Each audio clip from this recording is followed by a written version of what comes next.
चलें जी, आज का सेमिनार स्टार्ट करते हैं। Welcome to Google's Lyceum.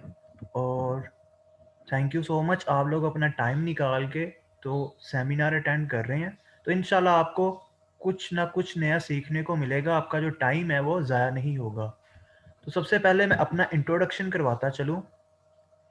मेरा नाम उसामा रियाज़ है और मैंने बीएससी ऑनर्स एग्रीकल्चर और मेरी स्पेशलाइजेशन जो थी वो हॉर्टिकल्चर में थी। यूनिवर्सिटी एग्रीकल्चर फैसलाबाद से मैंने 2019 में की थी। उसके बाद मैंने अज़रबैजान स्टेट एग्रीकल्चर यूनिवर्सिटी से स्पेशलाइजेशन की। ये यूनाइटेड नेशंस की ऑर्गेनाइजेशन है, FAO, उसका ये प्रोग्राम था।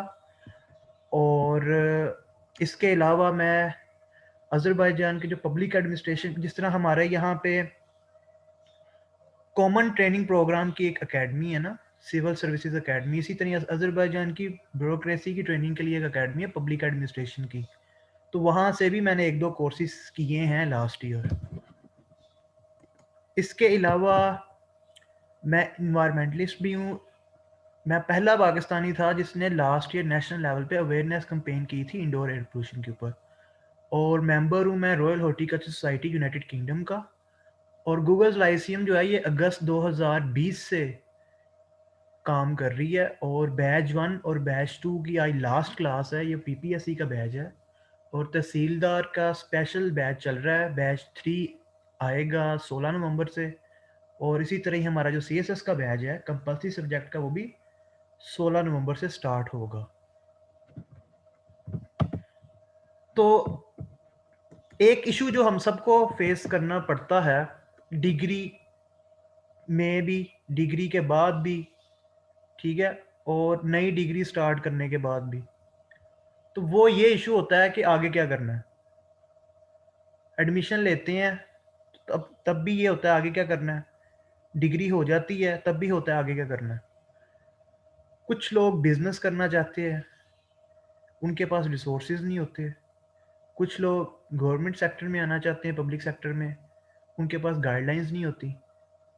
कुछ लोग जो होते हैं उनके पास रिसोर्सेज होते हैं, यूज़ करना नहीं आता।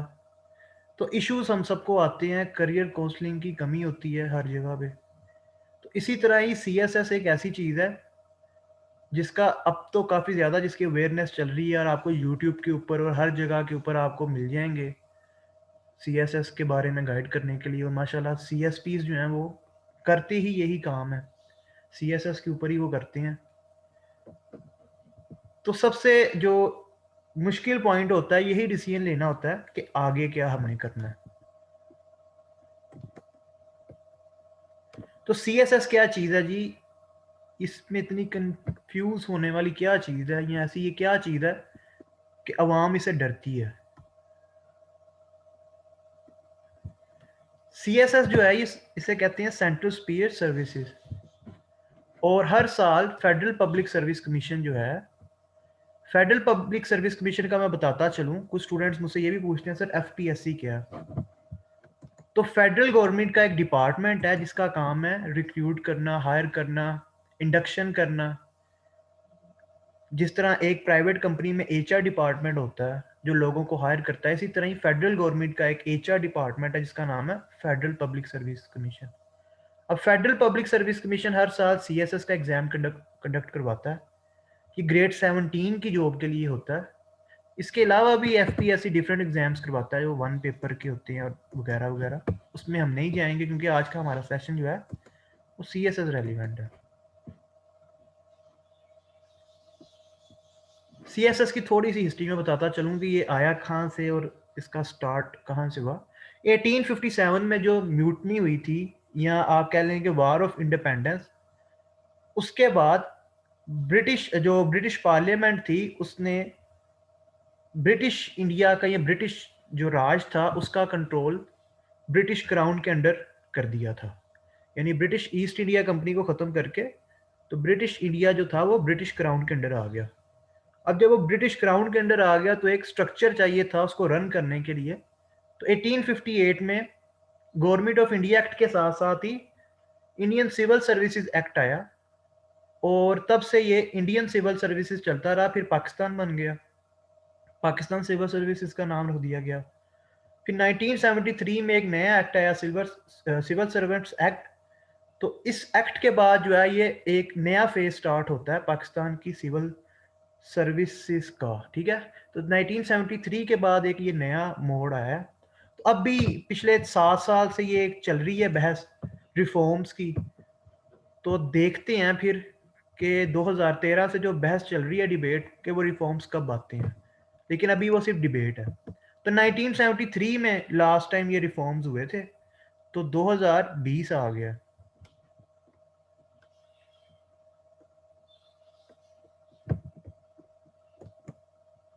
अच्छा जी, अब सिविल सर्विसेज करते क्यों हैं, मतलब सिविल सर्वेंट आप क्यों बनना चाहते हैं? ऐसी क्या चीज़ है कि आपको सीएसएस की तरफ ही आना चाहिए?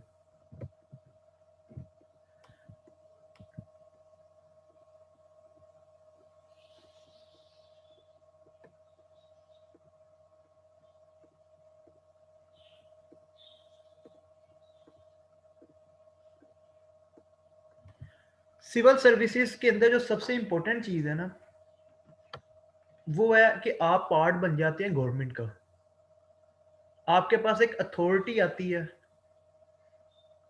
आप उस अथॉरिटी का पॉजिटिव यूज करके तो एक चेंज ला सकते हैं अपनी कम्युनिटी में, लोगों में।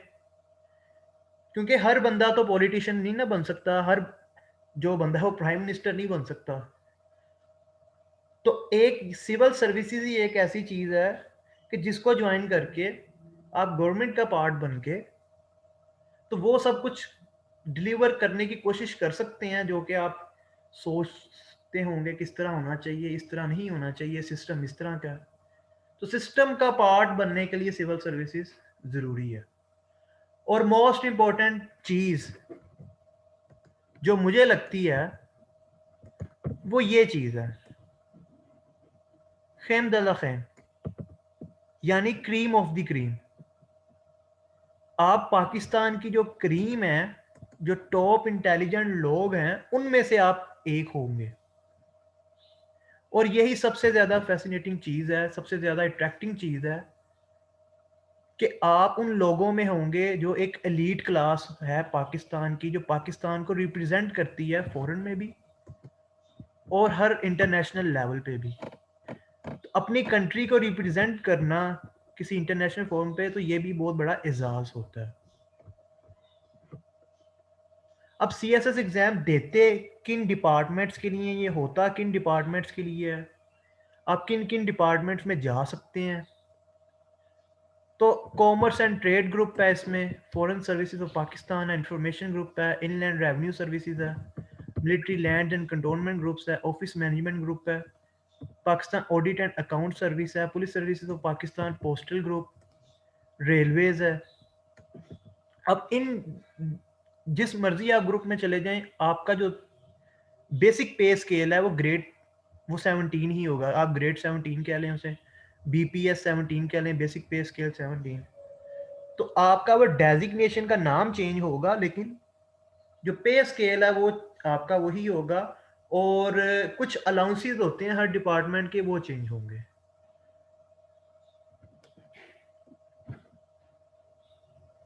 इसके लिए एलिजिबिलिटी क्राइटेरिया के, आज भी एक फेसबुक के ऊपर एक स्टूडेंट का कमेंट आया था कि कौन एलिजिबल है इसके लिए।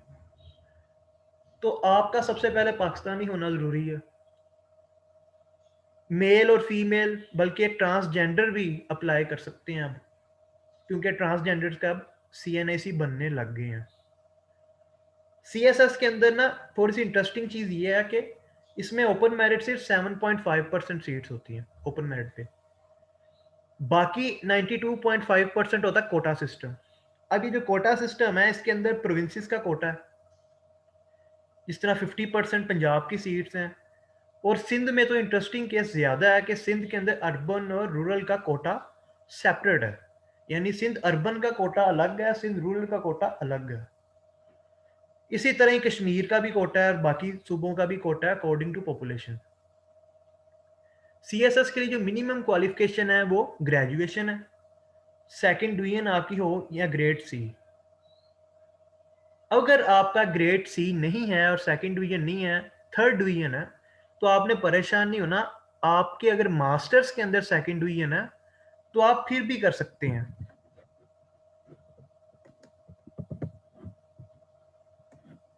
अगर आप मास्टर्स के अंदर सेकंड डिवीजन ले लेते हैं तो फिर भी आप कर सकते हैं। एज लिमिट मिनिमम 21 ईयर्स होनी चाहिए आपको 31 दिसंबर को, और मैक्सिमम आपकी 30 साल होनी चाहिए। एज रिलैक्सेशन मिलती है 2 साल की अगर आप गवर्नमेंट सर्वेंट हैं, या किसी स्केजुअल क्लास से हैं, या आप किसी पसमानदा एरिया से हैं, बैकवर्ड एरिया से हैं। वो डिफाइन किया हुआ है कि वो कौन से एरियाज हैं एफपीएससी ने। अब आवाज आ रही है सबको? सब स्टूडेंट्स को आवाज आ रही है मेरी? बिल्कुल ठीक। जी ठीक है, थैंक यू अली। अब सीएसएस की स्टेजेस कौन सी होती हैं? फर्स्ट स्टेज क्या है, सेकंड क्या है, थर्ड क्या है?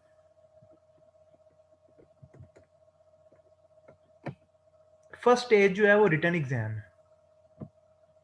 1200 मार्क्स का रिटन एग्जाम होता है। इसको पास करने के बाद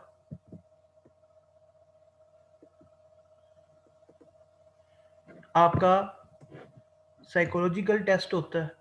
ये सबका ही होता है जो रिटन पास करते हैं। जो रिटन पास करेगा उसका ये टेस्ट लास्ट होगा। इसके बाद वाइवा वो से होता है, वो भी जो रिटन क्वालिफायर्स होते हैं उन सबका होता है। और इसके बाद ये 300 मार्क्स का होता है वाइवा वो से। इसके बाद फाइनल एलोकेशन होती है। तो ये 3 मेन स्टेप्स हैं, इनके बाद फाइनल एलोकेशन आपकी होगी, फिर आपकी सीटीपी एसटीपी स्टार्ट होगी।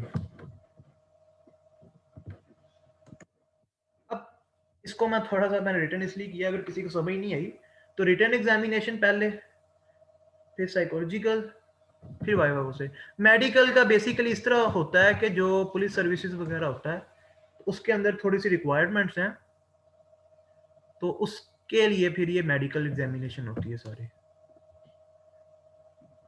और एक और चीज बता दूं, अगर कोई स्पेशल पर्सन है तो वो लाजमी अप्लाई करे, क्योंकि स्पेशल पर्सन्स की स्पेशल सीट्स हैं सीएसएस के अंदर। अच्छा, कुछ स्टूडेंट्स ये भी पूछते हैं कि एग्जामिनेशन सेंटर किधर बनेगा, स्पेशली फीमेल्स।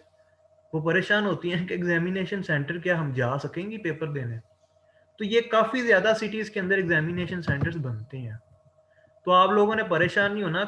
इतनी ज़्यादा सेंटर्स हैं कि कहीं ना कहीं आप एडजस्ट कर सकेंगे। रिटन एग्जामिनेशन की मैं डिटेल्स बताता चलूं। ये टोटल 1200 मार्क्स का होता है रिटन एग्जामिनेशन। इसके अंदर 600 मार्क्स के कंपलसरी सब्जेक्ट्स होते हैं, 600 मार्क्स के ऑप्शनल सब्जेक्ट्स होते हैं, और इसके अंदर जो पासिंग मार्क्स हैं कंपलसरी और ऑप्शन के, वो एक दूसरे से डिफरेंट है। कंपलसरी सब्जेक्ट्स में मिनिमम आपने 40 मार्क्स लेने होते हैं आउट ऑफ 100। ऑप्शनल सब्जेक्ट्स में आपने 33 मार्क्स लेने होते हैं आउट ऑफ 100। ये जो 100 है इसमें 20 एमसीक्यूज होते हैं और 80 आपका सब्जेक्टिव पार्ट होता है, यानी 20 ऑब्जेक्टिव 80 सब्जेक्टिव। टोटल जो पासिंग मार्क्स हैं आपके, वो मिनिमम 600 आपके मार्क्स होंगे टोटल। तो फिर आप पास होंगे, यानी अगर आप 40-40 ले लें कंपलसरी में, 33-33 ले लें ऑप्शनल में, और वो आपके 600 मार्क्स टोटल ना बने, तो फिर भी आप फेल हैं। कंपलसरी सब्जेक्ट्स ऐसे 100 मार्क्स का, English press and composition 100 marks के। फिर जनरल नॉलेज के 3 पेपर होते हैं 100 मार्क्स के, जिसमें जनरल साइंस एंड एबिलिटी है, करंट अफेयर्स, पाकिस्तान अफेयर्स। अब ये जो जनरल नॉलेज वाला 300 मार्क्स के 3 पेपर है ना, इसमें पासिंग मार्क्स होते हैं 120। यानी आपने इन 300 ये तीन, जो ये 300 मार्क्स के ये 3 पेपर हैं, इनमें आपने ओवरऑल 120 मार्क्स लेके इसे पास करना होता है। ठीक है, इसको आपने ओवरऑल 120 मार्क्स लेके पास करना होता है। इसमें 40 मार्क्स की लिमिटेशन नहीं है। फिर इस्लामिक स्टडीज या एथिक्स आप चूज करते हैं 100 मार्क्स के, तो ये टोटल आपके 600 मार्क्स बन गए। यानी इंग्लिश एसे, प्रेसी और इस्लामिक स्टडीज में आपके 40 होने चाहिए, और जो जनरल नॉलेज है इसमें कंबाइन 120 होने चाहिए। लास्ट ईयर जो सीएसएस की टॉपर थी, तो उनके पाकिस्तान अफेयर्स में 28 मार्क्स थे, ठीक है, उनके पाकिस्तान अफेयर्स में 28 मार्क्स थे, लेकिन उनके जनरल साइंस एबिलिटी में 80 प्लस थे, करंट अफेयर्स में 70 प्लस थे। तो वो कंपनसेट हो गया जनरल साइंस एबिलिटी में, करंट अफेयर्स में, पाकिस्तान अफेयर्स में उनके 28 मार्क्स थे। ऑप्शनल सब्जेक्ट्स डिफरेंट ग्रुप्स हैं, हर ग्रुप की एक लिमिट है, उस लिमिट के अंदर आपने रह के चूज करना होता है। कोई आप पे फर्ज नहीं किया गया कि आपने हर ग्रुप में से एक लेना है, आपने अपनी मर्जी से सब्जेक्ट चूज करना होता है। किसी भी ग्रुप से आप कर सकते हैं, कोई पाबंदी नहीं है, कोई इशू नहीं है।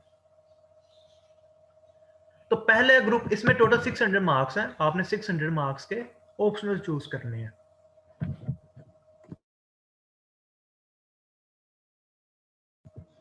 तो पहले ग्रुप को देखते हैं।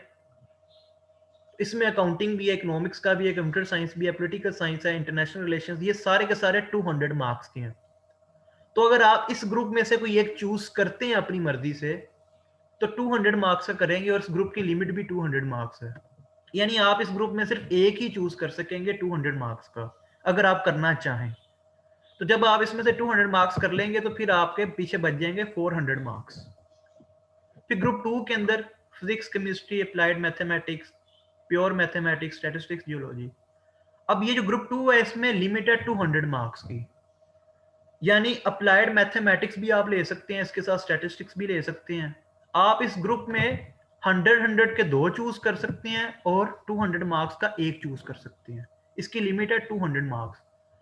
तो आप 100 2 कर सकते हैं, और 200 वाला एक भी कर सकते हैं, अगर आप करना चाहें तो, कोई कंपलसरी नहीं है।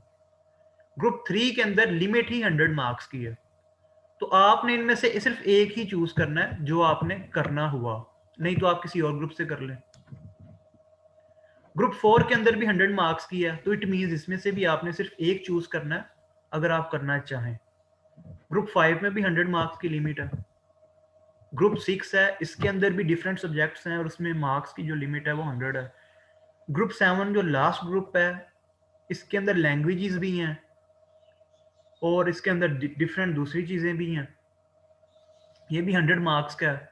इसमें से भी आपने सिर्फ एक चूज करना है। अब मसला ये आता है चूज क्या करना है। सब्जेक्ट्स तो आपने देख लिए, लेकिन असल इशू यह है कि चूज करना क्या, और करना किस तरह, और कौन सा करना चाहिए, किसमें फायदा होगा। तो सबसे पहले जो चीज देखनी पड़ती है आपको सब्जेक्ट सिलेक्शन में, सॉरी, वो आपका अपना इंटरेस्ट होता है, आपका बैकग्राउंड नॉलेज।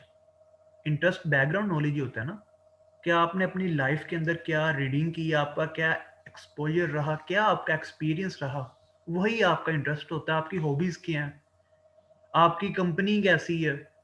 तो इंटरेस्ट, यही चीजें होती हैं जो आपका इंटरेस्ट क्रिएट करती हैं। कौन सी चीज है जिसमें आप बोर नहीं फील करते। तो इंटरेस्ट जो है वो सबसे ज्यादा मैटर करता है। मैं अपनी एक एग्जांपल लेता हूं, अपनी एग्जांपल लेके मैं आपको बताता हूं। अगर मैं सब्जेक्ट चूज कर रहा हूं, तो मैं इन पॉइंट्स पे किस तरह सब्जेक्ट की सिलेक्शन करूंगा। तो ग्रुप 1 से स्टार्ट करते हैं जी, कि मैंने सब्जेक्ट सिलेक्शन करनी है, और पहला पॉइंट है इंटरेस्ट का, कि अपने इंटरेस्ट को नजर रखते हुए मैंने सब्जेक्ट चूज करना है। तो ग्रुप 1 से मैं पढ़ता हूँ सब्जेक्ट।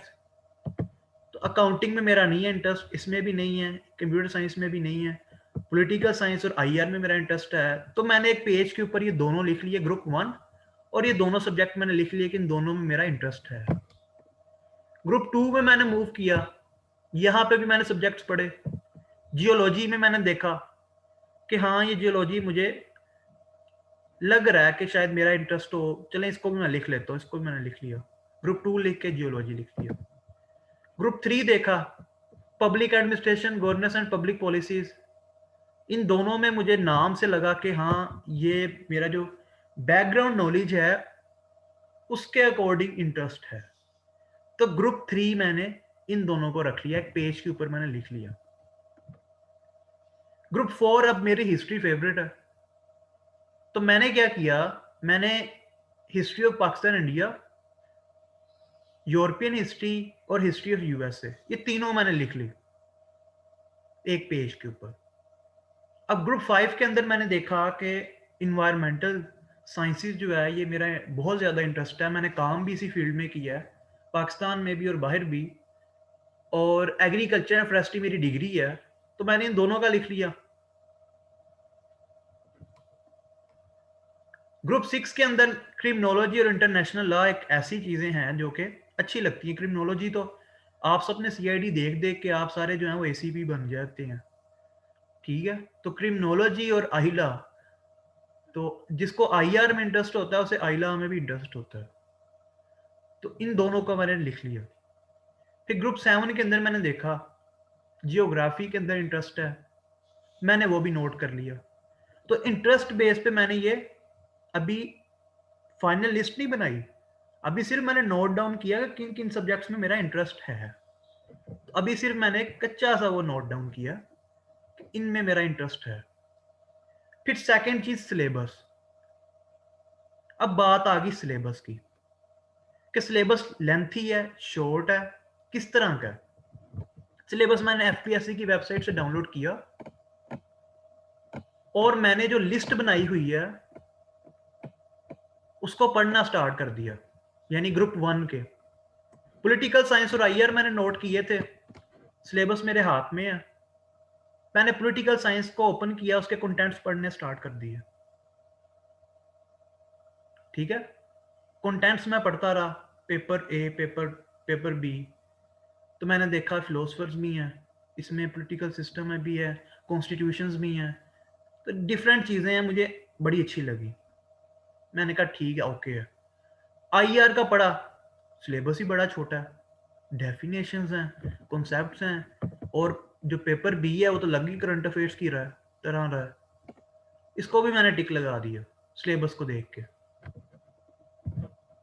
फिर मैंने देखा जियोलॉजी का सिलेबस, तो जब मैंने इसका देखा सिलेबस तो मैंने इसको क्रॉस कर दिया। मैंने कहा इंटरेस्ट भी है, कंटेंट्स भी हैं, लेकिन एक दो चीज़ें हैं कि जो इंजीनियरिंग के बैकग्राउंड वाला जो बंदा है ना वो अच्छी तरह टैकल कर लेगा, मे भी मैं ना कर पाऊँ, ठीक है। तो एक डाउट मेरे माइंड में आ गया। अब मैंने इस पॉइंट पे हूं कि मैंने कोई डाउट रहने नहीं देना, तो मैंने उसे क्रॉस कर दिया कि मैं ऐसी डाउट में फंसता रहूं, क्योंकि लोग फॉर्म फिल करने तक डाउट ही रखते हैं अपने पास। सीएसएस का फाइनल फॉर्म फिल करना होता है, लास्ट डेट होती है, और वो आखिरी टाइम तक डाउट में होते हैं कौन सा ऑप्शनल चूज करें, तो हमने डाउट रखना ही नहीं है। ग्रुप 3 में मैंने देखा पब्लिक एडमिनिस्ट्रेशन और गवर्नेंस एंड पब्लिक पॉलिसीज, दोनों के कंटेंट्स अच्छे लगे मुझे, दोनों पे मैंने टिक लगा दिया।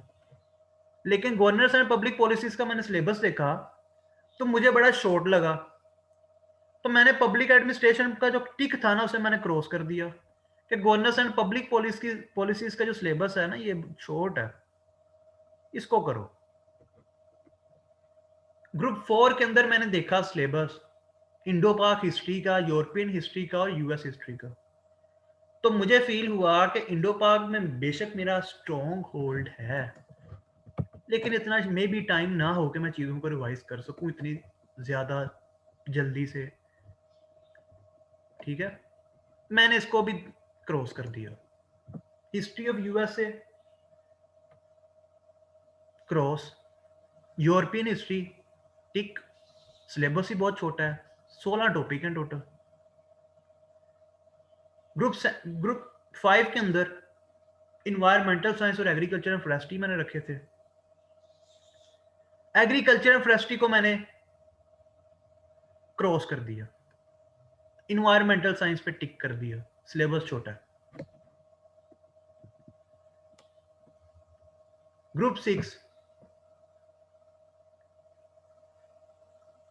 इसके अंदर आइला का सिलेबस बहुत छोटा है, क्रिमिनोलॉजी का थोड़ा सा और तरह का, इसमें पोर्शंस वाइज है, 4 पोर्शंस में होता है सिलेबस। इसमें मैं थोड़ा कंफ्यूज हूँ, इसको मैंने अभी साइड पे कर दिया।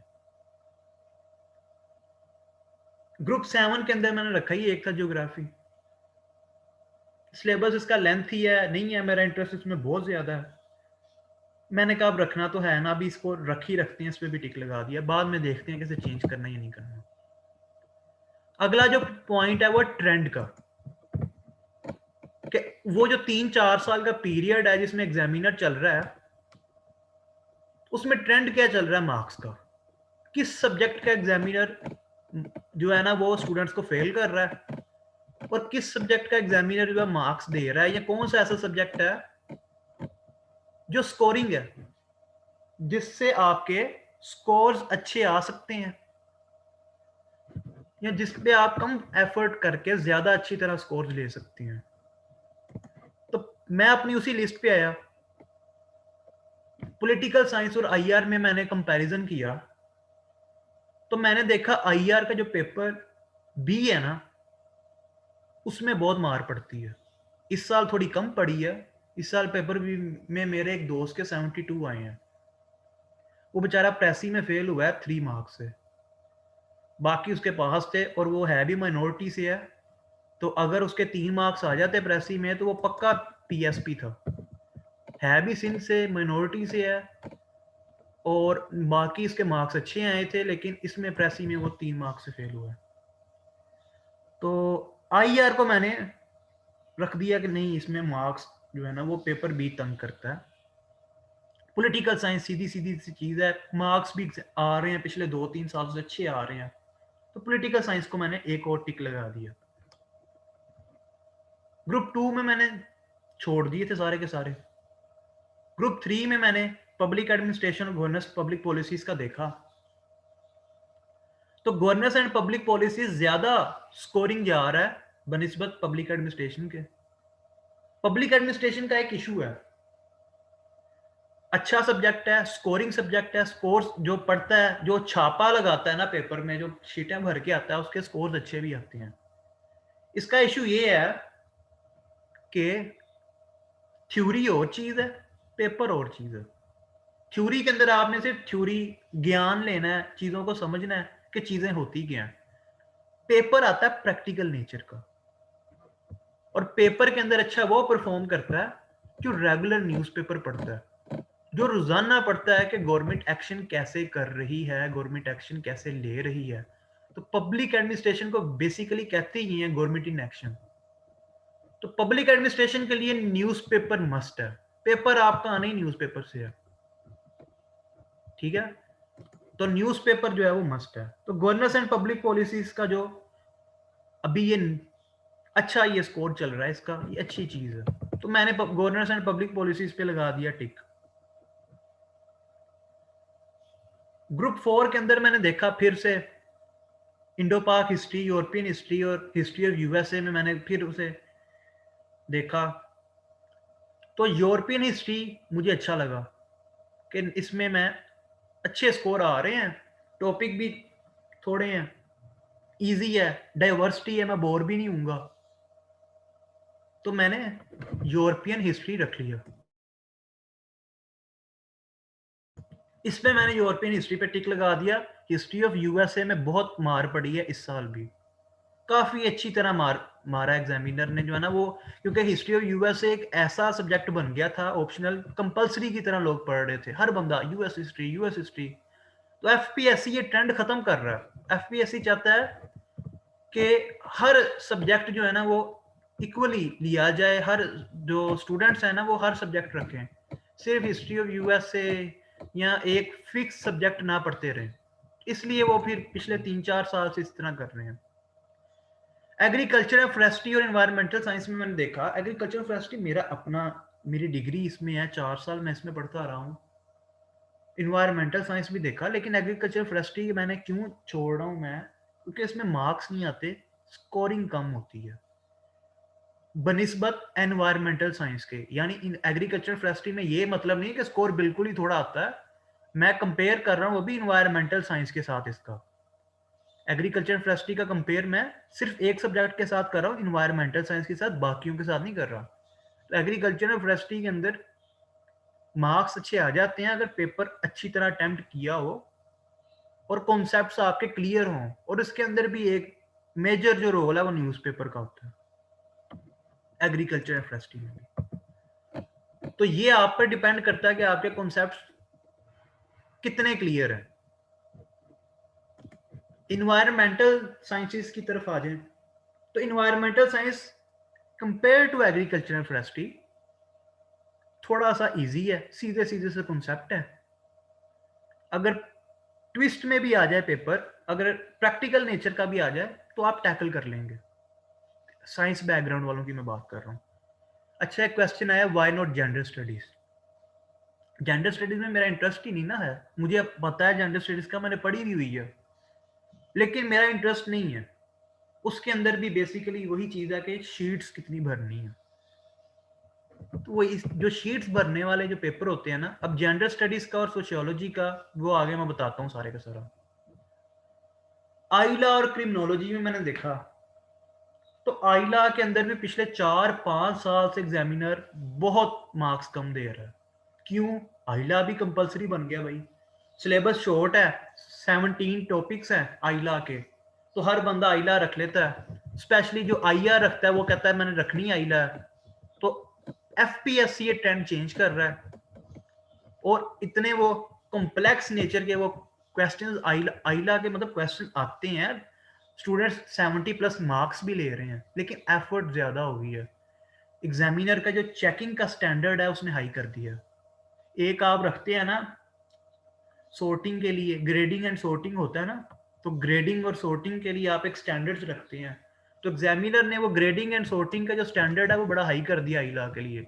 70 मार्क्स दे रहा है, वो 60 मार्क्स भी दे रहा है, लेकिन बहुत थोड़े लोगों को दे रहा है।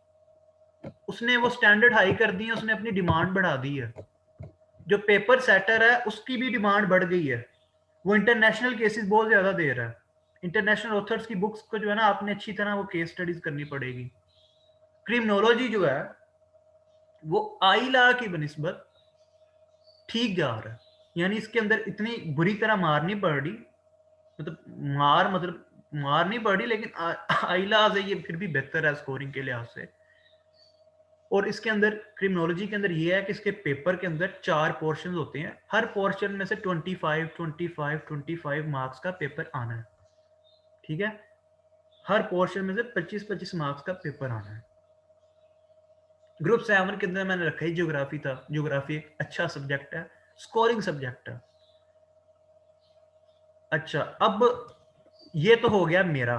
अब इसके अलावा कौन से स्कोरिंग सब्जेक्ट्स हैं वो मैं बताता चलूं। ग्रुप 7 से देखते हैं, सोशियोलॉजी अच्छा स्कोरिंग सब्जेक्ट है, अच्छे मार्क्स आते हैं। एंथ्रोपोलॉजी अच्छा सब्जेक्ट है। जो रीजनल लैंग्वेजेस हैं, पंजाबी, सिंधी, पश्तो, जो भी रीजनल लैंग्वेज है उसमें आपके अच्छे मार्क्स आएंगे। क्यों? क्योंकि एग्जामिनर चाहता है कि ये लैंग्वेज मरे ना, खत्म ना हो सोसाइटी से। इस लैंग्वेज को जिंदा रखने के लिए वो मार्क्स अच्छे दे रहा है। वो कोई भी रीजनल लैंग्वेज हो, आपके मार्क्स अच्छे आएंगे उसमें। ठीक है, एंथ्रोपोलॉजी में भी अच्छे आ जाते हैं, सोशियोलॉजी में भी अच्छे आ जाते हैं। अगर आपको थोड़ा सा नो हाउ है साइकोलॉजी की और जर्नलिज्म की, उसमें भी आप अच्छे स्कोर कर सकते हैं, कोई रॉकेट साइंस नहीं है इनमें। जेंडर स्टडीज में भी मार्क्स अच्छे आते हैं। अगर आपने अच्छी तरह पेपर को अटेम्प्ट किया है तो जेंडर स्टडीज में मार्क्स अच्छे आएंगे। ठीक है, तो जेंडर स्टडीज अगर मेरे इंटरेस्ट में नहीं है तो इट मीन्स कि ये सब्जेक्ट बुरा नहीं है, सब्जेक्ट अच्छा है। जेंडर स्टडीज मार्क्स अच्छे आते हैं, स्कोरिंग सब्जेक्ट है। लेकिन मैंने पहले स्टार्ट पे बात की थी कि ये मैं अभी अपने अकॉर्डिंग बताऊंगा। ठीक है, अपना एक केस स्टडी आपके सामने रखूंगा। हर इंसान का केस स्टडी सेपरेट है ना, जब आपने सिलेबस पढ़ना है तो आपका इंटरेस्ट चेंज हो जाएगा।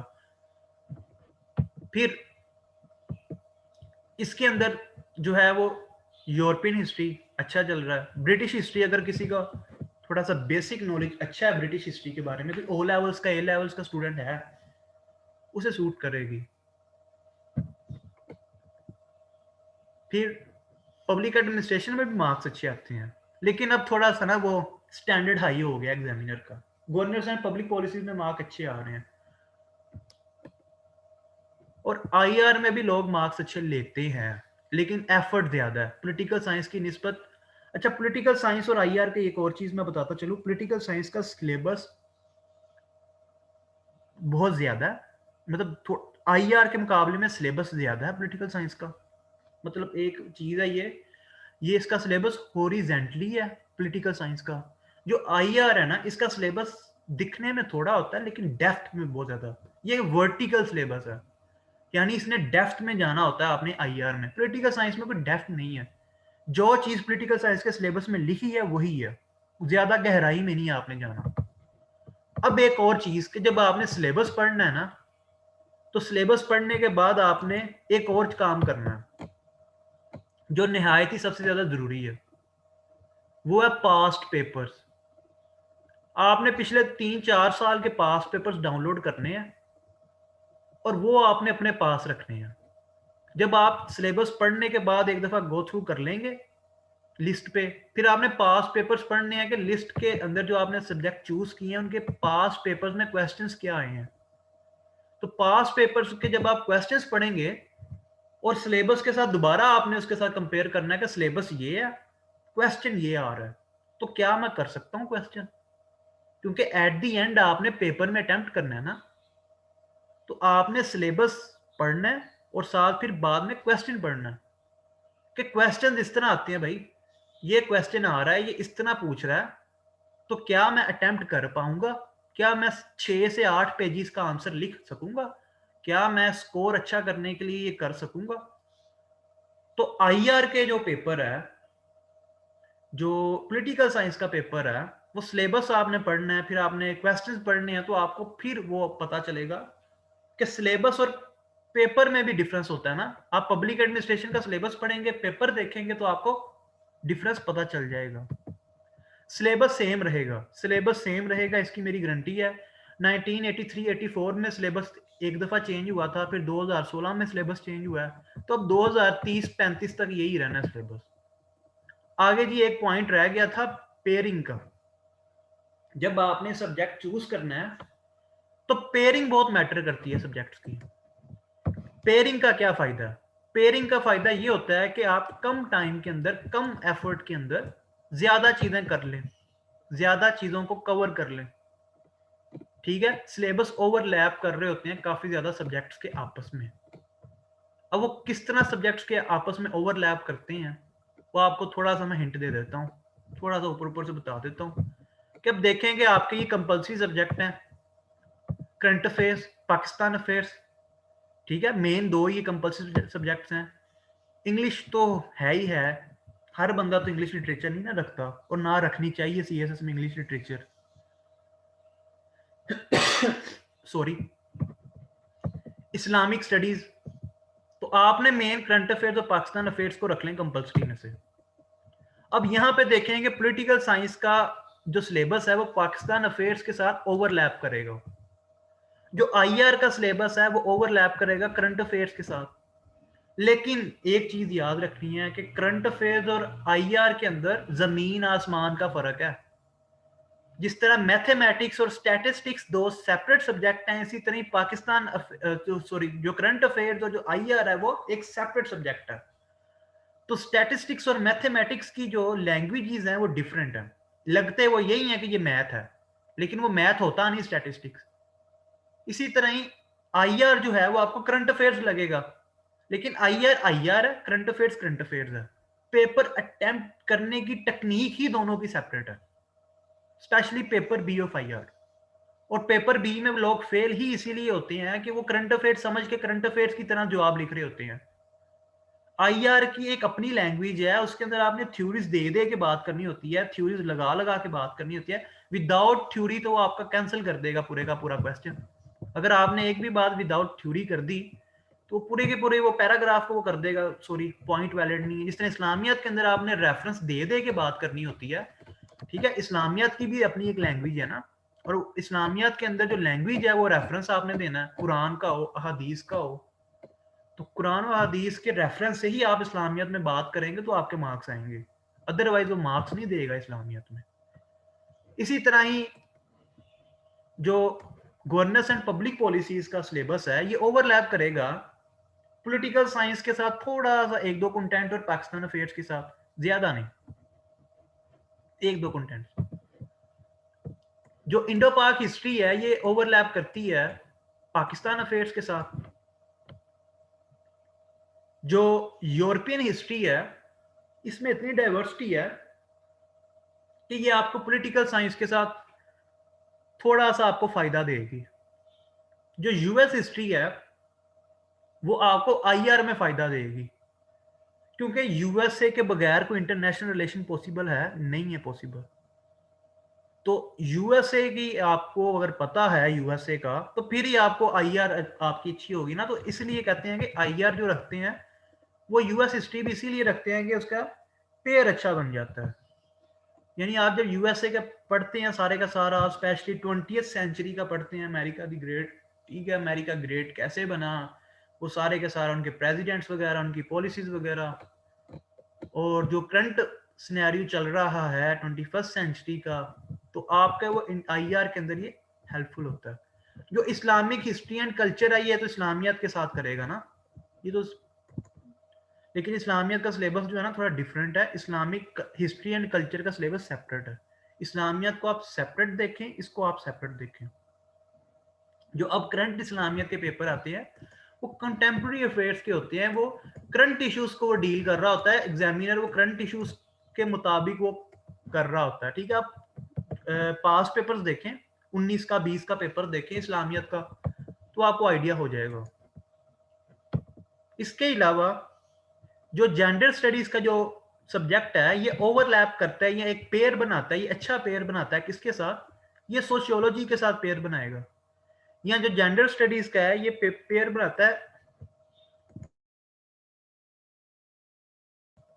जेंडर स्टडीज का जो है वो पेयर बनता है एंथ्रोपोलॉजी के साथ। तो जेंडर स्टडीज और सोशियोलॉजी जो है ये अच्छा पेयर बनता है।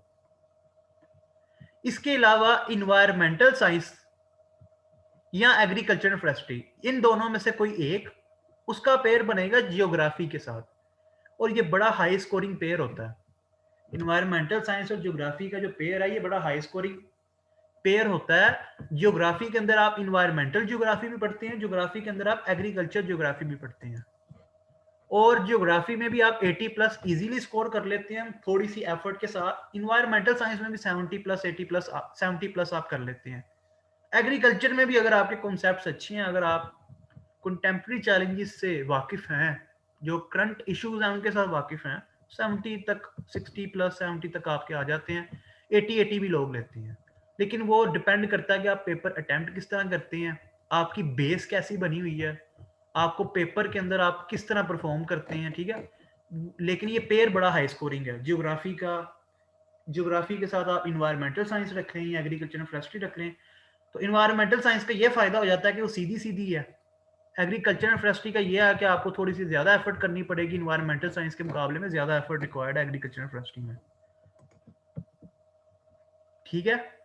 तो अब इसके अलावा ये है मेन पेयर, यानी पॉलिटिकल साइंस का अगर कोई रखता है तो उसका पेयर बेसिकली बनता है पॉलिटिकल साइंस। अगर कोई ये मतलब कौन से सब्जेक्ट की मैं वो थोड़ा सा बताता चलूं कि Pakistan affairs, political science, Indo Pak history, ये तकरीबन एक दूसरे को हेल्प करते हैं। जो आइला है इधर, आइला international law, US history, IR और करंट अफेयर्स, ये एक दूसरे को कर रहे होते हैं बेसिकली ओवरलैप। तो ये एक छोटी सी टिप्स थी। तो अभी आपके बाद में मैं क्वेश्चन आंसर्स के भी आंसर करूंगा एंड पे, तो जो भी कंफ्यूजन हुई है आपकी वो दूर हो जाएगी। तो मेन चीज जो है वो पास पेपर्स और सिलेबस, ये लाजमी है सब्जेक्ट सिलेक्शन में। कोई रिश्तेदार, कोई टीचर वो मैटर नहीं करता, दो चीजें मैटर करती हैं, सिलेबस, पास पेपर्स। अच्छा जी, ये हो गया आपका रिटन एग्जामिनेशन। आगे मेडिकल एग्जामिनेशन होती है, और स्पेशल पर्संस कर सकते हैं सीएसएस, इनकी स्पेशल सीट्स होती हैं। साइकोलॉजिकल असेसमेंट में क्या होता है कि उसके अंदर ग्रुप टास्क होते हैं, साइकोलॉजिस्ट होता है वो आपको जज कर रहा होता है, आपको देख रहा होता है, आपको नोट कर रहा होता है, आपकी एबिलिटीज को फाइंड कर रहा होता है, वो चेक कर रहा होता है आप किस ग्रुप में फॉल करते हैं, आपको कौन सी चीज सूट करेगी।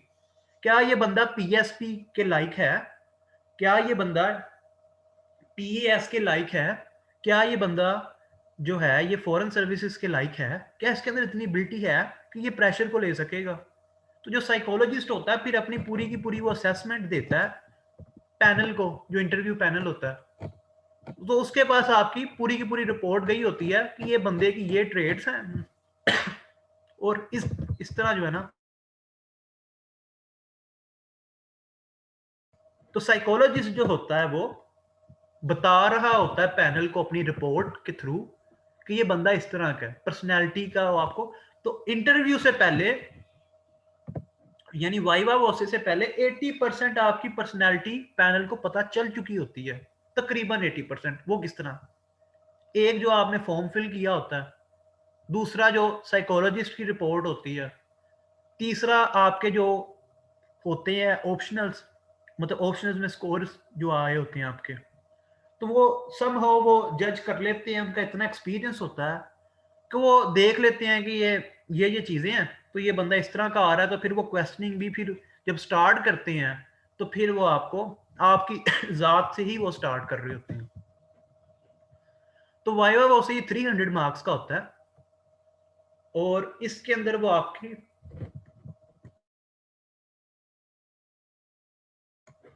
तो वाइवा वो से जो है वो 300 मार्क्स का होता है और वो आपकी पर्सनल क्वेश्चन से स्टार्ट लेते हैं, आपकी एजुकेशन से, आपके नाम से, फैमिली से, होम टाउन वगैरह से। तो वो फिर आगे वो आपके क्वेश्चन के आंसर से आंसर वो निकालते हैं, मतलब क्वेश्चन के आंसर से फिर क्वेश्चन, फिर उससे आगे क्वेश्चन, इस तरह चलता है। और कभी कभी ये भी होता है कि आपने एक चीज दावे से कह दी है और पहला ही जवाब आपने गलत दे दिया, वहां से फिर आगे नेक्स्ट क्वेश्चन उसी से करेंगे, फिर आपके वहां से -5 होते जाएंगे इंटरव्यू में। यानी आप बड़े कॉन्फिडेंट हो गए, झूठ पे झूठ बोल रहे हैं जी, मुझे पता है ज्यादा, बजाय कि आपको नहीं आता तो आप सॉरी करें, आप जो है बड़े कॉन्फिडेंट के साथ झूठ बोल रहे होते हैं उनके साथ, तो वो -5 कर रहे होते हैं साथ साथ। ठीक है, फिर बाद में आप कहते हैं एलोकेशन नहीं हुई। तो आपने 300 मार्क्स में से मिनिमम 100 मार्क्स लेके, तो इसको लेने तो आपने मैक्सिमम होते हैं, लेकिन आपने 100 मार्क्स इसमें होते हैं पासिंग मार्क्स, 100 मार्क्स होते हैं पासिंग 300 में से। इसके बाद फिर आपका एग्रीगेट बनता है।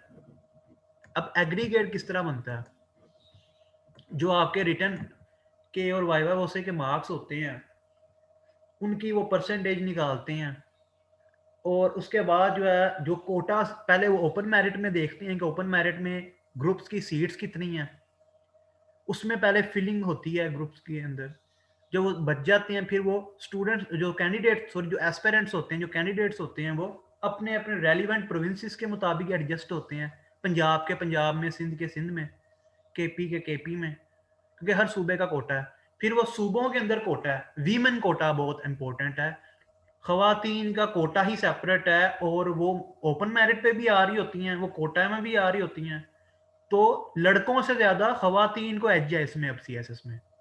ठीक है, तो सूबों के अंदर फिर आगे कोटा होता है, ओपन मेरिट होता है सूबे में, उसके बाद वीमेन कोटा होता है, स्पेशल पर्सन का कोटा होता है। ठीक है, तो सूबों में भी फिर आगे कोटा होता है। उसके बाद फिर आपकी सीटीपी होती है, कॉमन ट्रेनिंग प्रोग्राम होता है एलोकेशन के बाद। तो एलोकेशन के बाद आपकी होती है सीटीपी, वो सबकी इकट्ठी होती है। उसके बाद एसटीपी होती है, स्पेशल ट्रेनिंग प्रोग्राम, वो अलग-अलग होता है, जो जिस ग्रुप में जाता है उस ग्रुप की आगे वो स्पेशल ट्रेनिंग होती है। उसके बाद फिर आपकी ज्वाइनिंग होती है। अब जो इंपॉर्टेंट चीजें हैं जो आपने इस जर्नी के अंदर याद रखनी है, कि सबसे पहली चीज है कि रट्टा नहीं लगाना, चीजों को समझ के करना है, कॉन्सेप्ट्स अपने क्लियर करने हैं, एनालिटिकल अप्रोच होनी चाहिए आपकी। जिस तरह वो तज्जिया निगार होते हैं ना, हर चीज को हर एंगल से देख रहे होते हैं, तो आपने भी तज्जिया निगार बन जाना है पेपरों तक। तो एग्जाम्स तक आपने भी एक एनालिस्ट बन जाना है। आप समझना है कि मैं भी एक टीवी शो पे गया हूँ और मैंने एनालिसिस करना है हर चीज का, हर एंगल से। तो जिस तरह का मर्जी क्वेश्चन आ जाए, मेरा एनालिसिस अच्छा होना चाहिए। तो आपने रट्टा नहीं मारना, कॉन्सेप्ट क्लियर करके एनालिस्ट बनना। पेपर के अंदर क्वालिटी मैटर करेगी, क्वांटिटी मैटर नहीं करेगी। 6 सफ़े लिखे हों, अच्छे लिखे हों, बेशक 10 सफ़े लिख लें, मैटर की जो क्वालिटी है वो अच्छी नहीं है, वो 10 सफ़े मैटर नहीं करेंगे।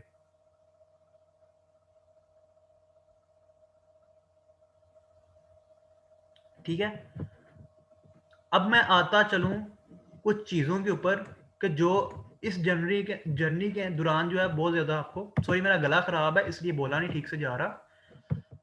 तो आप एक दफ़ा ट्राई करें, बाकी होना या ना होना आप अल्लाह पे छोड़ दें। ठीक है, ट्राई करें, कोशिश करें, एक दफ़ा जो है ना वो अपने आप को ये मौका ना दें कि काश मैं कर लेता। कल को आप 5 साल बाद, 6 साल बाद अपने छोटे बहन भाइयों को या नेक्स्ट जनरेशन को कह रहे हो काश, वो जो काश वाला वर्ड है ना वो नहीं आना चाहिए। तो एक दफ़ा ट्राई करनी चाहिए। तो काश को एलिमिनेट करें अपनी ज़िंदगी से। ठीक है, तो काश के वर्ड को ख़त्म करें। और जो डरपोक होता है वो पहले भाग जाता है। एक तो लोग भगा देते हैं उसे, या तुम तो कर ही नहीं सकते, तुमसे कहाँ होगा। ठीक है, तुम्हारा किधर है नॉलेज।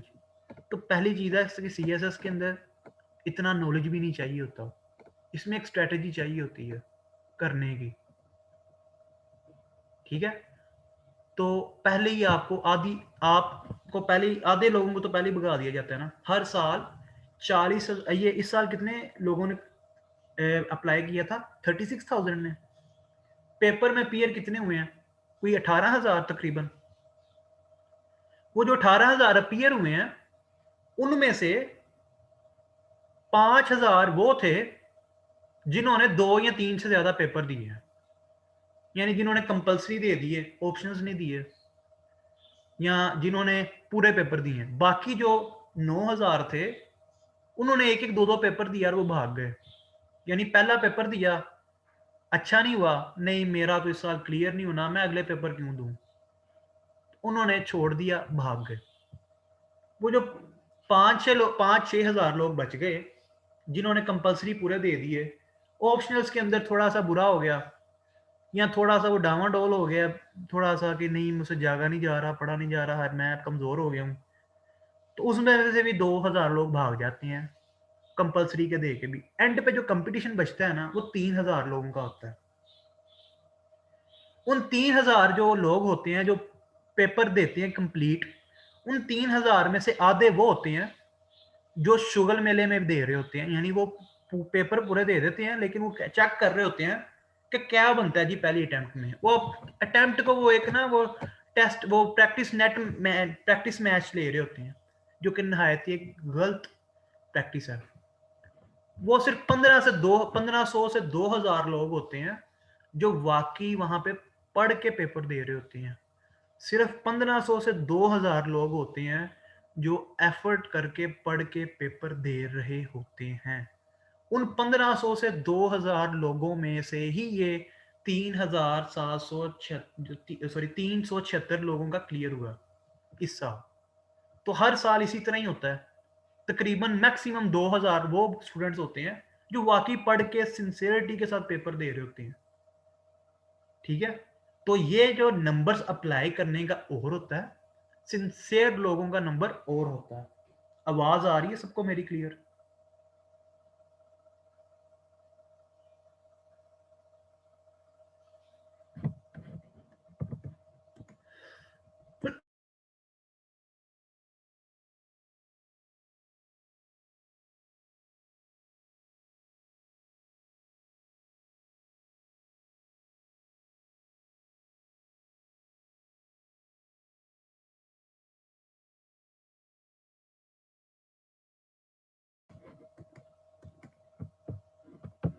तो आप लोगों ने भी उन सबका शुक्रिया अदा करना है कि जो पेपर्स में भाग जाते हैं या जो अटेम्प्ट ही नहीं करते। तो कंपटीशन में जो लोग निकल जाते हैं पहले, तो वो एक्चुअली हेल्प कर रहे होते हैं उनका जो सिंसियर होते हैं। तो आप लोगों ने भी जब इंशाल्लाह कर लेना है तो आपने उन सबका शुक्रिया अदा करना है, अपनी फैमिली वालों में से भी, अपने दोस्तों में से भी जो अप्लाई भी नहीं करते, अगर नियत करते हैं तो वैसे ही छोड़ के भाग जाते हैं। ठीक है, क्योंकि वो करते नहीं है तो इसलिए आपका होता है। और ये चीज़ माइंड से निकाल दें कि कोई ऐसी चीज़ है कि जो आप नहीं कर सकते। ये हर साल जो करते हैं, ये कोई आसमान से नहीं उतरे होते, ठीक है? ये कोई खलाई मखलूक नहीं होती, ये आप में से ही होते हैं स्टूडेंट, ठीक है? जो थोड़ी-सी एफर्ट से, थोड़ी-सी प्रैक्टिस से करके बैठे होते हैं। कोई रॉकेट साइंस नहीं है इसमें। ये भी एक एग्ज़ाम है जिस तरह डिग्री का एग्ज़ाम होता है, लेकिन ये कॉम्पिटिटिव एग्ज़ाम है। इसमें आपका कॉम्पिटिशन होता है। डिग्री के एग्ज़ाम में सबके वो मार्क्स आ रहे होते हैं। इसमें आपके मार्क्स से एक-दूसरे के साथ कॉम्पिटिशन होता है। तो मार्किंग में थोड़ा-सा इसमें होता है। बाकी पेपर ही है ना, मैट्रिक की है, एफएससी की है, खुद की थी। डिग्री भी खुद की है। ऐसी कोई यूनिवर्सिटी, ऐसा कोई स्टूडेंट नहीं है जो कहे कि मैंने डिग्री की है, बड़े खुश होके की है, तो मैं तंग नहीं हुआ डिग्री में। तो अगर वो आप 4 साल ज़लील हो के आप डिग्री करते हैं, तो इट मीन्स कि आप ये भी कर सकते हैं। सिर्फ 1 से 1.5 साल की आपकी एफर्ट है, अच्छी वाली तैयारी करनी है और आप कर जाएँगे, कोई मसला नहीं है। कम से कम रिटन तो पास होगा ना। एलोकेशन अगर खुदा ना खास्ता कोई इशू बन जाता है, बॉयज़ की बात कर रहा हूँ, बॉयज़ की सीटें थोड़ी होती हैं, फीमेल्स की सीट्स ज़्यादा होती हैं। तो लड़कों का इशू आता है, लड़कियाँ तो ओपन मेरिट पे भी आ रही होती हैं, वीमेन कोटा पे भी आ रही होती हैं, तो लड़कियों के पास तो डबल चांस होता है। तो लड़कों का इशू आता है जो पंजाब से हैं स्पेशली। तो एक तो पंजाब में लड़के ज़्यादा हैं, आबादी ज़्यादा है, पंजाब की वैसे भी आबादी ज़्यादा है, फिर लड़के भी ज़्यादा पढ़ने वाले होते हैं पंजाब के। तो पंजाब में लड़कों का कंपटीशन ज़्यादा सख्त होता है, लड़कियों का इतना कंपटीशन नहीं होता पंजाब में। लड़कियों का कहीं भी नहीं होता कंपटीशन इतना ज़्यादा। जो गूगल्स लाइसियम का सीएसएस सेशन है, ये 16 नवंबर से स्टार्ट हो रहा है और कंपल्सरी सब्जेक्ट्स का ये सेशन स्टार्ट होगा। 2.5 मंथ्स का ये सेशन है, 16 नवंबर से 31 जनवरी तक। 5:30 से 8:30 बजे तक क्लास हुआ करेगी और इसकी जो फ़ी है वो 18,000 है। अगर आप 10 नवंबर तक जमा करवाते हैं तो 12,000 है। जो डिस्काउंट ऑफर है वो 10 नवंबर तक अगर आप फीस जमा करवाते हैं तब आपको मिलेगी। अब गूगल लाइसियम का और बाकी एकेडमीज का क्या डिफरेंस है? यहाँ पे आपको कॉन्सेप्ट्स क्लियर करवाए जाएंगे, फिंगर टिप्स के ऊपर आपके चीज़ें लाई जाएंगी। एक प्रॉपर एक ऐसा मैकेनिज्म बनाया गया कि आप एक अच्छा एनालिस्ट बन सकें। पेपर में एग्जामिनर कुछ भी दे दे तो आप अटेम्प्ट कर सकें। बाकी एकेडमीज की तरह लेक्चर सिस्टम नहीं है कि 9 लेक्चर्स हो गए हैं बेटा, अल्लाह अल्लाह हाफिज, टाटा बाय बाय। तो मेरे जो आपने 50,000 दिए हैं वो 9 लेक्चर्स मैंने लेने थे, बस 9 10 10 तो मेरे लेक्चर्स पूरे हो गए हैं, तो अब आप जाएं। इसके अंदर आपका A to Z paper point of view से हर चीज कवर होगी। आप डिफरेंस फील करेंगे फर्स्ट डे और लास्ट डे में खुद में, ठीक है? और भी काफ़ी ज़्यादा चीज़ें हैं जो अभी मैं नहीं बता सकता, जो बाकी कहीं भी नहीं होता। यानी इतना ऐसे वेल प्लान किया गया है कि वीकेंड्स के ऊपर भी एक्टिविटीज़ हैं और वो जो एक्टिविटीज़ होंगी उसे आप इंजॉय करेंगे। यानी वो भी मैं एक्टिविटीज़ डिस्क्लोज नहीं कर सकता जो मैंने प्लान की हैं। वो एक्टिविटीज़ बुक रीडिंग से रेलिवेंट भी हैं, वो न्यूज़पेपर से रेलिवेंट भी हैं, मैगज़ीन से भी हैं, वो और भी चीज़ों से रेलिवेंट है। तो उन एक्टिविटीज़ के साथ-साथ आपको मोटिवेट भी करना है। आपको जो है वो एक एनालिस्ट भी बनाना है। आपको एक अच्छा सीएसएस एस्पिरेंट भी बनाना है। ठीक है? तो गूगल लाइसेंस की ये मैं गारंटी देता हूँ कि आप पहले दिन से आखिरी दिन तक डिफरेंस फील करेंगे और आप एक भी दिन ये नहीं सोचेंगे कि आपके पैसे ज़ाया हुए हैं।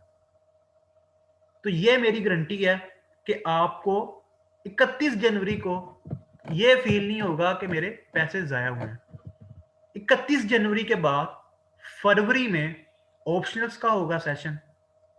वो 2 माह का होगा ऑप्शनल्स का, मे बी 2.5 मंथ्स का हो जाए।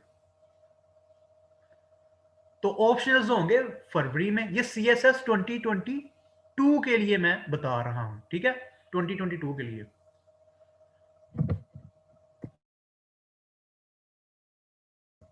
ऑप्शनल्स कौन से पढ़ाए जाएंगे। ऑप्शनल्स का मैं बताता चलूं।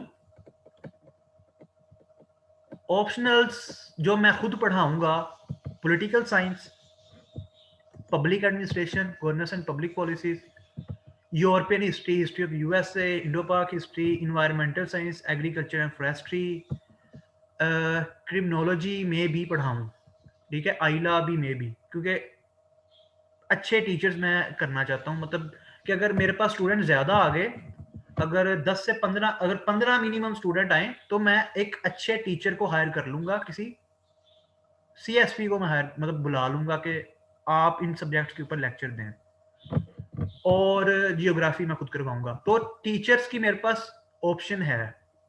अगर दूसरे जो ऑप्शंस है ना, आईआर के लिए ऑप्शन है, और बाकी जो सब्जेक्ट्स हैं जो स्टूडेंट्स ऑप्ट करते हैं, तो उनके लिए मेरे पास जो है वो, मैं ये है कि अगर स्टूडेंट ज़्यादा हुए आईआर में, यानी 15 से 20 हो गए स्टूडेंट्स, तो फिर मैं अच्छे टीचर्स को हायर करूंगा, क्योंकि मैं बहुत ज़्यादा कॉन्शियस हूँ क्वालिटी पे।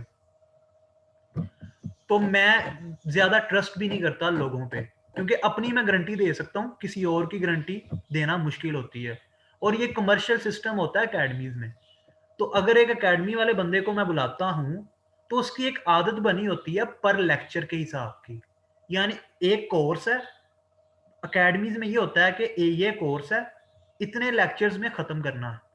तो जो उधर के टीचर्स होते हैं, उनकी भी एक आदत बनी होती है कि पब्लिक एडमिनिस्ट्रेशन 9 लेक्चर्स में खत्म करनी है, इस्लामियत जो है ये 16 लेक्चर्स में खत्म करनी है, इंग्लिश का ऐसे है ये 6 लेक्चर्स में खत्म कर देना, इंग्लिश का ऐसे। जो आपकी प्रेसी है वो 20 लेक्चर्स में करवा देना है, ये 15 से 20 लेक्चर्स होते हैं। करंट अफेयर्स का भी 20 से 25 लेक्चर्स होते हैं। तो उन्होंने एक लेक्चर्स डिसाइड किए होते हैं, वो क्योंकि टीचर्स को पे कर रहे होते हैं लेक्चर वाइज, तो इसलिए उनकी टीचर की भी आदत होती है, एकेडमीज की भी आदत होती है। तो ये मुझे बहुत सोच समझ के वहां से एक बंदे को बुलाना पड़ेगा आईआर के लिए और आईला के लिए। तो ये बड़ा मेरे लिए भी परेशानी का मतलब, जब मैं सोचता हूँ कि अगर वो बंदा जो है वो उस एकेडमी की तरह पढ़ाएगा, तो ये मेरे लिए इशू ना बन जाए। तो इसलिए जब स्टूडेंट्स ज्यादा आएंगे आईआर में या आईला के लिए या दूसरे सब्जेक्ट्स के लिए, जेंडर स्टडीज के लिए भी और सोशियोलॉजी के लिए भी मैं कर लूंगा, तो फिर मैं स्टूडेंट की तादाद के हिसाब से किसी को एंगेज कर सकता हूँ, लेकिन वो बंदा अच्छा ही होगा जिसको मैं एंगेज करूंगा। तो अब चलते हैं जी, ये कुछ बंदे हैं पाकिस्तान की हिस्ट्री में, प्रेसिडेंट्स भी रहे हैं, सीएसपी ऑफिसर्स, ठीक है, मिनिस्टर्स भी रहे हैं, एक्टर्स भी रहे हैं, एंकर्स भी रहे हैं। तो सीएसएस एक ऐसी चीज है कि हर बंदे को अट्रैक्ट करती है। कोई ऐसा बंदा नहीं है कि जिसे वो अट्रैक्ट ना करे। अच्छा, कंपल्सरी सब्जेक्ट के इस सेशन के बाद तो ऑप्शनल्स का सेशन होगा, लेकिन 21 में कंपल्सरी का सेशन कब होगा, मतलब दोबारा अगर अप्रैल में होगा या नहीं होगा, इसकी मैं गारंटी अभी नहीं दे सकता। मे भी अप्रैल में दोबारा कंपल्सरी सब्जेक्ट्स का सेशन हो, ठीक है। तो अप्रैल 2021 में हो सकता है कंपल्सरी सब्जेक्ट्स का सेशन हो। तो अब आप लोग अपने हैंड रेस करें, जो भी क्वेश्चंस हैं, तो अब उनके मैं आंसर्स करता हूं, ताकि आपकी जो भी क्वेरीज हैं उन्हें सोल्व किया जाए। तो अपने हैंड रेस करें, जो भी आपकी क्वेरीज हैं, जो भी कंफ्यूजन है उसे दूर करें। और मोस्ट इंपॉर्टेंट चीज,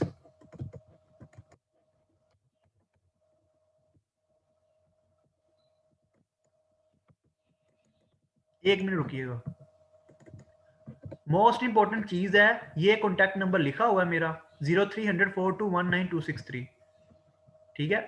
इसके ऊपर आपने कॉन्टैक्ट करना है पेमेंट मेथड का और बाकी चीजों का। सीएसएस की 3 अटेम्प्ट्स की होती है, ठीक है, 3 अटेम्प्ट्स होती हैं सीएसएस की। तो पहला क्वेश्चन आया जी कि सीएसएस की अटेम्प्ट्स कितनी होती हैं, वो 3 होती हैं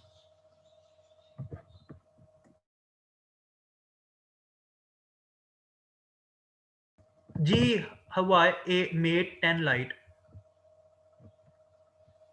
टोटल सीट्स जो होती हैं वो डिपेंड करती हैं कि उस साल आई कितनी है। ये कोई फिक्स सीट नहीं होती सीएसएस में, तो ना वो डिस्क्लोज करते हैं।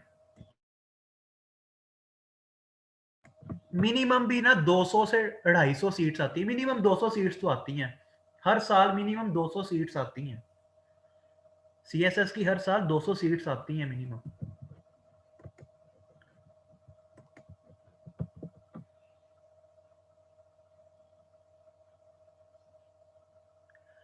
कौन सी एकेडमी वाले 18,000 ले रहे हैं टोटल? उस्मान मुनीर काइंडली बता दें किसी अच्छी एकेडमी का नाम जो टोटल 18,000 ले रहे हैं पूरे सीएसएस सेशन की।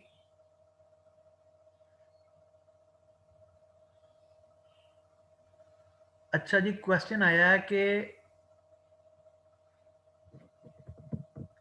एक मिनट रुकिए, क्वेश्चंस काफी ज्यादा आए हैं तो मैं एक एक करके आंसर कर दूं। कोटा सिस्टम वाली बात एक्सप्लेन कर दें कि कोटा सिस्टम से कैसे अप्लाई कर सकते हैं। रुखसार, इसमें यह होता है कि कोटा सिस्टम में आप खुद नहीं अप्लाई करते, आप एक जनरल फॉर्म फिल करते हैं, ऑटोमेटिकली वो कोटा सिस्टम में आप आ जाती हैं। ठीक है, तो वो खुद ही आपको कोटा सिस्टम में ले जाते हैं। फिर एक और क्वेश्चन आया, जो क्लियर कर जाते हैं उनकी जॉब लाजमी होती है। देखें कि जो क्लियर करता है रिटर्न भी और जो दूसरा वाइवा वो से वगैरह सारा कुछ, तो एक फाइनल एलोकेशन होती है। अगर 220 सीट्स आई हैं और 400 लोग जो इंटरव्यू तक पहुंचे हैं, तो उन 400 में से 200 लोग उन्होंने रखने हैं। तो बाकी जो 200 लोग हैं वो एलोकेट नहीं हुए, तो इट मींस के उनकी सिलेक्शन नहीं हुई। What is age limit? तो ये मैंने स्टार्ट पे बताया था कि मिनिमम एज जो है वो 21 ईयर्स होनी चाहिए और मैक्सिमम एज जो है 30 ईयर्स होनी चाहिए। अगर आप 21 ईयर्स से छोटे हैं तो आप ये सेशन लाजमी लें मेरा, क्योंकि इस सेशन के अंदर आप तैयारी करें और जब आपकी डिग्री हो जाए, एज हो जाए, तो फौरन अटेम्प्ट दे दें।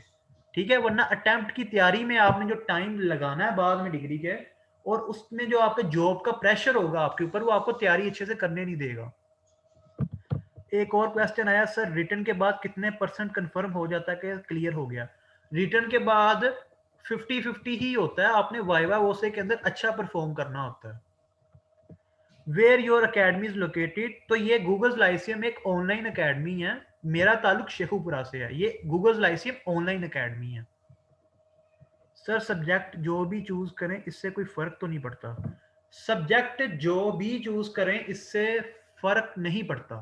ठीक है, सब्जेक्ट का फर्क नहीं पड़ता, आपने अपनी मर्जी से सब्जेक्ट चूज करना होता है। जो आपको अच्छा लगे, जो स्कोरिंग हो, जो अच्छा पेयर बना रहा हो, वो आप चूज कर लें। इससे कोई फर्क नहीं पड़ता कि आप कौन सा सब्जेक्ट चूज कर रहे हैं, कौन सा सब्जेक्ट नहीं चूज कर रहे। सब्जेक्ट की सिलेक्शन 100% आप पे है कि आप कौन सा चूज करते हैं। एफपीएससी कोई पाबंदी नहीं लगाता कि आपने ये चूज करना है, ये चूज नहीं करना। रिटर्न क्लियर करने के बाद एलोकेशन के चांसेस सर कितने होते हैं? रिटर्न क्लियर करने के बाद एलोकेशन के चांसेस आप पे डिपेंड करते हैं कि आप वाइवा वोसे में कंफ्यूज होकर चांस जाया करवा देते हैं या आप कॉन्फिडेंस होके तो चांस गेन कर लेते हैं, यानी आप एलोकेट होते हैं। तो वाइवा वोसे में आपने खुद परफॉर्म करना है ना। ऑप्शनल सब्जेक्ट को साथ क्यों नहीं करवा रहे, लेट क्यों करवा रहे हैं? जी, ऑप्शनल सब्जेक्ट्स को मैं साथ इसलिए नहीं करवा रहा क्योंकि मैंने आप लोगों को, जो मेरे पास स्टूडेंट्स आएंगे, उन्हें मैंने तैयार करना है 2022 के लिए। तो पहले तो मैं कंपलसरी तैयार करवाऊंगा, उसके बाद मैं ऑप्शनल्स तैयार करवाऊंगा। तो ये आपके लिए भी पॉसिबल नहीं ना होगा कि आप ऑप्शनल्स और कंपलसरी साथ साथ इकट्ठे पढ़ें एक ही टाइम पे। वालेकुम सलाम। वालेकुम अस्सलाम। कौन सी वेबसाइट पे सिलेबस रिप्लाई करना है? जो वेबसाइट है वो है FPSC, federal public service commission, और 2022 के लिए अप्लाई होगा अक्टूबर 21 में। तो अक्टूबर 21 तक आप वेट करें। बेसिक बुक्स का बता दें जिससे स्टार्ट करें, रिकमेंडेड बुक्स होती हैं। जो आप एफपीएससी की वेबसाइट पे जाएं, सिलेबस डाउनलोड करें, उस सिलेबस के नीचे हर सब्जेक्ट की बुक्स मेंशन है। ठीक है, उस सिलेबस पे हर सब्जेक्ट की मेंशन है बुक। सर एक फेमस एकेडमी नोवा है, उससे क्या डिफरेंस है गूगल लाइसियम का? अच्छा ताबिश, मैं किसी एकेडमी का नाम नहीं लूंगा, मैं एक जनरल बात करता हूँ कि गूगल लाइसियम जो बाकी एकेडमी से क्या डिफरेंस है, वो ये है कि गूगल लाइसियम में आप इंडिविजुअली, आप एक एक बच्चे के ऊपर काम होगा। जो लेक्चर्स होंगे वो आपको मतलब जीरो, आप नर्सरी के स्टूडेंट होंगे मेरे लिए, और जिस तरह एक नर्सरी के स्टूडेंट को समझाया जाता है उसी तरह ही मैं आपको समझाऊंगा। ठीक है, मेरा मकसद आपका पेपर पास करवाना है, क्लियर करवाना है। मेरा मकसद पैसे लेना नहीं है। ठीक है, यानी मैंने फी भी एफएससी की रखी है। ये एक माह की आपकी फीस 800 रुपए बनती है। ये जो आपसे पर सब्जेक्ट जो फीस ले रहा हूं मैं, तो ये एक सब्जेक्ट की 800 रुपए पर मंथ फीस बनती है। तो वो उस 800 में मैं आपको अपने 7 साल का एक्सपीरियंस दूंगा। ठीक है, जो मेरा 7 इयर्स का एक्सपीरियंस है सीएसएस का, वो आपको मैं 800 रुपए में पे करूंगा। तो 800 रुपए जो है वो बहुत ज्यादा नहीं है, और मैं बाकी अकेडमी से मैं आपको गारंटी देता हूं कि बाकी अकेडमीज की जो अप्रोच होती है उससे 100% डिफरेंट अप्रोच होगी और बहुत अच्छी अप्रोच होगी। अगर मेरा डोमिसाइल कराची का है तो मैं किसी और सिटी के कोटे से अप्लाई कर सकती हूँ। रुखसार इस तरह है कि आपका अगर डोमिसाइल कराची का है तो आपका अप्लाई होगा सिंध अर्बन में। तो आप सिंध अर्बन की सीट पे ही आएंगी और वो ऑटोमेटिकली आप आ जाएंगी। तो आपने नहीं उन्हें बताना कि मैं सिंध अर्बन से हूँ, वो ऑटोमेटिकली आप आ जाएंगे। मैं सारे के सारे सब्जेक्ट्स की दिखा देता हूँ, काइंडली आप लोग नंबर नोट कर लें, मैं एंड पे सारे के सारे सब्जेक्ट्स दिखा देता हूँ। इंजीनियर्स और डॉक्टर्स भी अप्लाई कर सकते हैं। इंजीनियर्स और डॉक्टर्स हर ग्रुप में अप्लाई कर सकते हैं। इंजीनियर्स और डॉक्टर्स हर ग्रुप में अप्लाई कर सकते हैं, कोई कदगन नहीं है, किसी भी बंदे के ऊपर कोई कदगन नहीं है। तो आप लोग हर ग्रुप में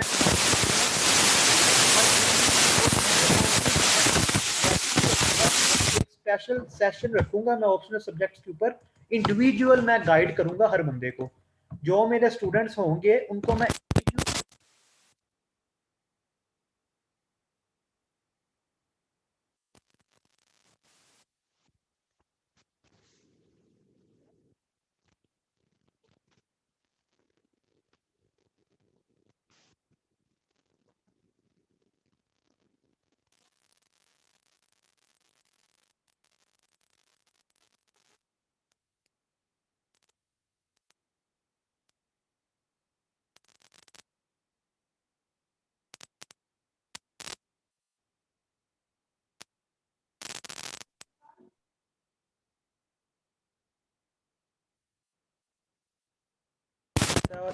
फेल होता है तो इट मीन्स कि वो फेल है। अच्छा, पीएमएस की ये है कि अगर आप मेरा सेशन लेंगे तो आपको वो पीएम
सबको आवाज आ रही है?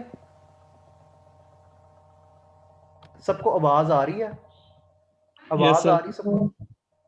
यस सर, अब आ रही है। सॉरी, इशू इशू बन जाता है ये जूम। अब आवाज क्लियर है सबको? बिल्कुल क्लियर आ रही है ना जी सबको? सर। Thank you Saddam. तो अभी मैं क्वेश्चंस के आंसर दोबारा देता चलूं। तो अभी क्वेश्चंस ऊपर काफी ज्यादा थे तो उनके मैं आंसर्स देता चलूं। तो मलाइका, आप तैयारी अभी से स्टार्ट करें। 2022 में जब आपकी डिग्री खत्म होगी तो तब आपकी तैयारी पूरी होनी चाहिए, अदरवाइज आपके ऊपर प्रेशर बहुत ज्यादा आ जाएगा, काफी ज्यादा चीजों का, काफी ज्यादा फैक्टर्स आ जाते हैं डिग्री खत्म होने के बाद। कोई बीएस डिग्री कोई मैटर नहीं करेगी। अगर आप प्राइवेट किसी यूनिवर्सिटी से भी पढ़े हुए हैं ना, इलामा इकबाल ओपन यूनिवर्सिटी से भी प्राइवेट पढ़े हुए हैं, तो वो मैटर नहीं करती। सिंध में अर्बन रूरल की कितनी सीट्स होती हैं, ये परसेंटेज होती है। 19% होती है रूरल की और 11% होती है अर्बन की। ये परसेंटेज होती है अर्बन की और रूरल की सिंध में, ठीक है? वो परसेंटेज होती है। 19% होता है रूरल का और 11% होता है अर्बन का। नहीं नहीं, वो झूठी कंपेन चली थी। वो जो डिग्री के मुताबिक ग्रुप्स वाली सिलेक्शन की कंपेन चली थी ना, वो सब झूठ था। अभी कोई रिफॉर्म्स नहीं आई। ये 2013 से मैं रिफॉर्म्स का सुन रहा हूं।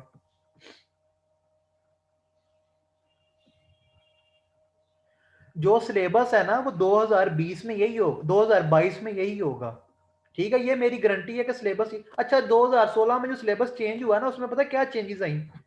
उसके अंदर उन्होंने कंटेंट्स कम कर दिए। अगर पहले 80 कंटेंट, सॉरी, अगर पहले 30 कंटेंट्स थे ना किसी सिलेबस के, तो वो 24 कर दिए। सिलेबस वही रहा, चीजें वही रही, कंटेंट्स उन्होंने शॉर्ट कर दिए। तो अभी भी सिलेबस चेंज हो गया तो वो कंटेंट्स कम हो जाएंगे, ज्यादा नहीं होते ना, वो चेंज होते हैं। अब यूएस हिस्ट्री क्या चेंज करेंगे? यूएस हिस्ट्री में, इंडो पाक हिस्ट्री में क्या चेंज करेंगे? पाकिस्तान अफेयर्स में क्या चेंज करेंगे? इस्लामियत तो नहीं ना पूरी की पूरी बदल देंगे? क्या बदलेंगे इस्लामियत में? वही रहेगी इस्लामियत।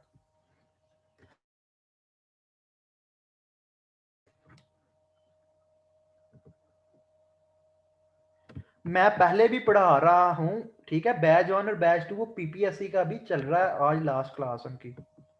पेपर फरवरी में होते हैं, पेपर फरवरी में होंगे, 2022 में होंगे पेपर फरवरी में। सीएसएस सेशन 2022 है ना, 21 में भी होंगे फरवरी में।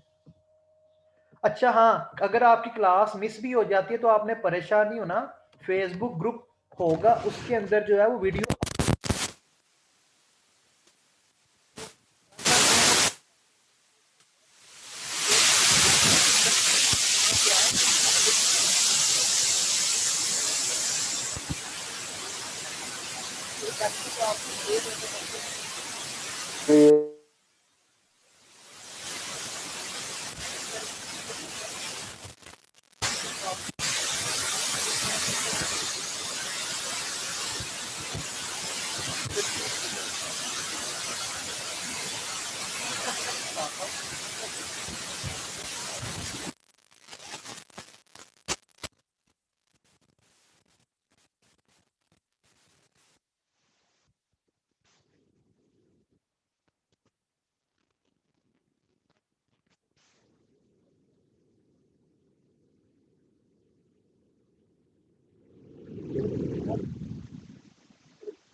अच्छा, अब आवाज ठीक हुई है मेरी?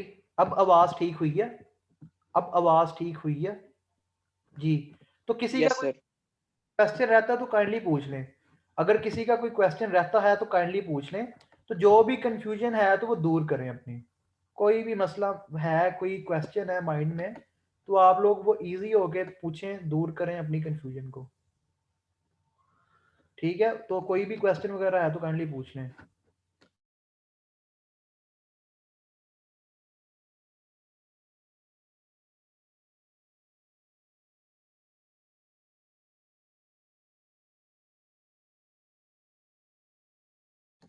आप गूगल पे सर्च करें, एफपीएससी लिखें, तो जो पहला लिंक आएगा ना वो एफपीएससी की वेबसाइट होगी।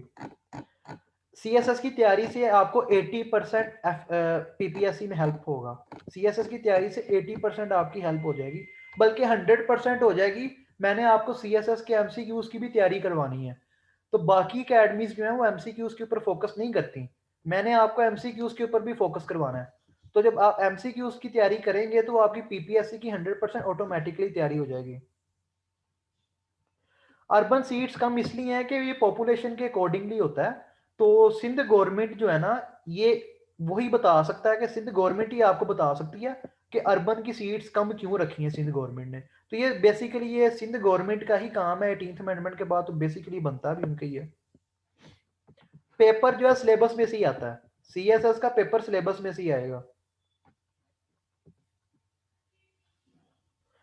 नोट्स मैं आपको खुद बनवाऊंगा, नोट्स मैं आपको खुद बनवाऊंगा। नोट्स बनाने भी आपको आने चाहिए। डिफरेंट बुक से मैं आपको मटेरियल प्रोवाइड किया करूंगा, और मैं अपने भी नोट्स जो है वो आपको दिया करूंगा।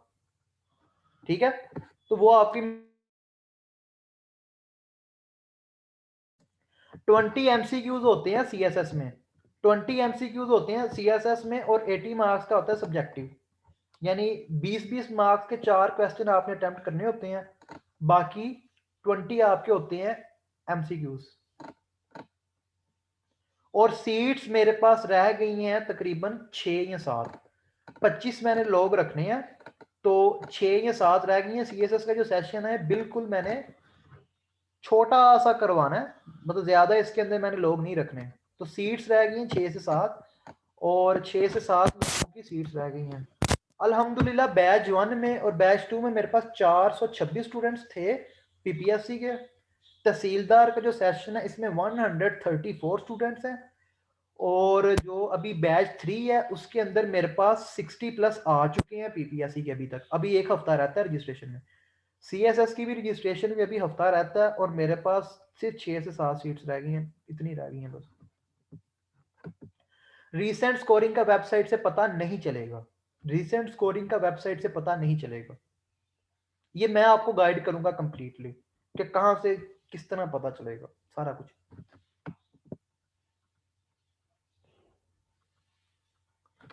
कंपलसरी बोथ की ये है, ऑप्शनल और कंपलसरी दोनों में 20 मार्क्स के एमसीक्यूज आते हैं और 80 मार्क्स का सब्जेक्टिव होता है। कंपलसरी और ऑप्शंस दोनों में यही होता है, कंपलसरी और ऑप्शंस दोनों में ही यही होता है, ठीक है। कंपलसरी और ऑप्शंस दोनों में यही होता है।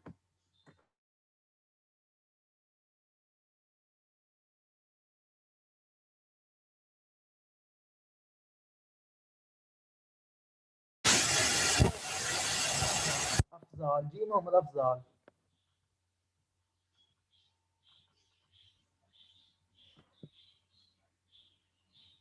मैं आपको सब्जेक्ट्स का ना दोबारा लिस्ट दिखा देता हूँ, सब्जेक्ट्स की मैं दोबारा लिस्ट दिखा देता हूँ।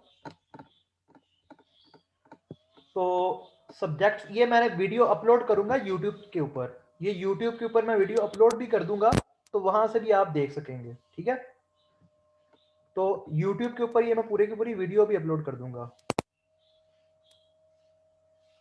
किसी और सिटी से आपने अप्लाई क्यों करना है, आप कराची से क्यों नहीं करना चाहती?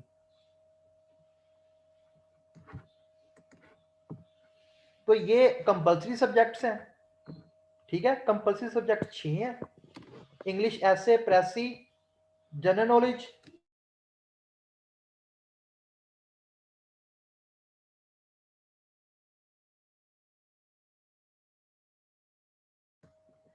जो इंग्लिश ऐसे, इंग्लिश प्रेसी, कंपोजिशन, ठीक है, और जनरल नॉलेज के 3 सब्जेक्ट्स हैं, और इस्लामिक स्टडीज है। तो ये 600 मार्क्स के हैं, और ये पासिंग मार्क्स इतने होने चाहिए आपके कंपलसरी सब्जेक्ट्स में 40 अजान हो जाए, अजान।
कि रिटन एग्जामिनेशन में आपने कंपल्सरी सब्जेक्ट्स में 40 मार्क्स लेने होते हैं 100 में से, और ऑप्शनल सब्जेक्ट्स में 33 मार्क्स लेते हैं पासिंग मार्क्स। लेकिन आपने मैक्सिमम से मैक्सिमम स्कोर करना होता है ताकि आपकी अच्छी एलोकेशन हो। टोटल जो पासिंग मार्क्स है वो 600 है। तो ये कंपल्सरी सब्जेक्ट्स हैं। वीडियो में अपलोड कर दूंगा यूट्यूब के ऊपर। तो अभी आप ये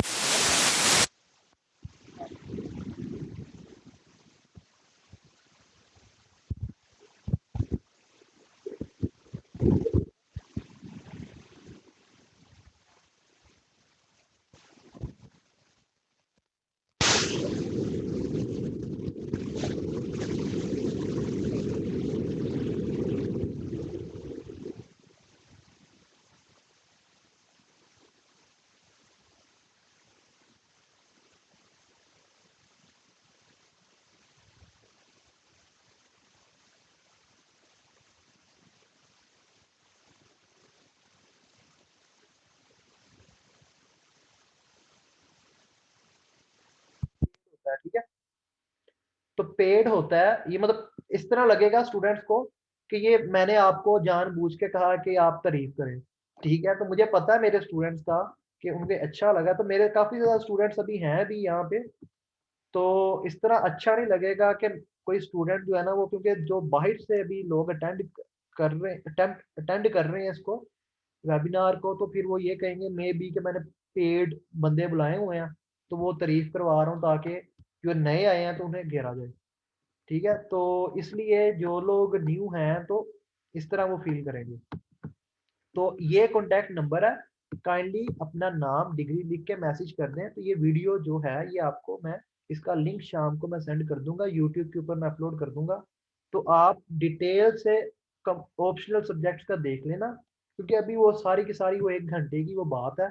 तो 1 घंटे के वो दोबारा काइंडली पॉसिबल नहीं है कि मैं आपको बता सकूं। तो कोई छोटा मोटा सा कोई क्वेश्चन है, कोई शॉर्ट सा, तो काइंडली पूछ लें, नहीं तो फिर हम इस सेशन को खत्म करें। ये नंबर नोट कर लें, मैं फिर रिपीट कर रहा हूँ, ये एक आपके पास गोल्डन अपॉर्चुनिटी है, इसे ज़ाया ना करें।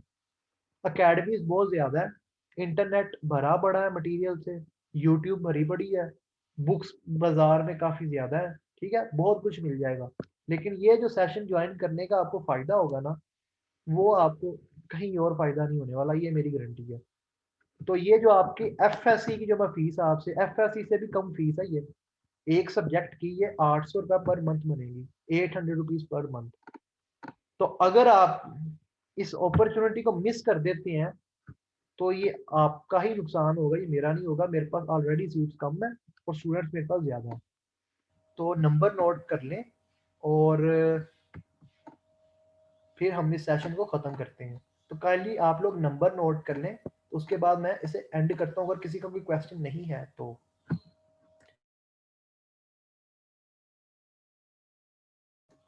जी अरूज, जी अरूज, आपका क्या कोई क्वेश्चन है अरूज?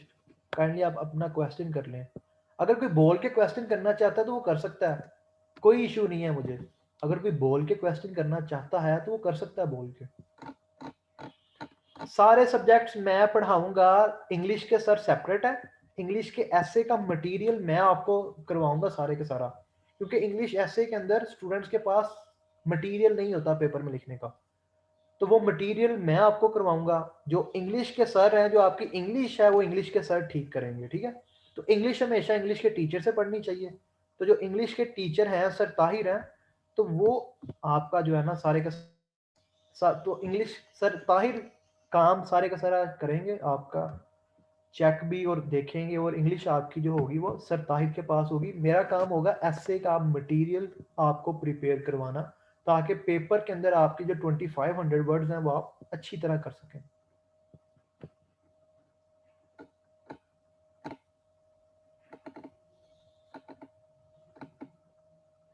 बाकी सब्जेक्ट्स मैं खुद पढ़ाऊंगा।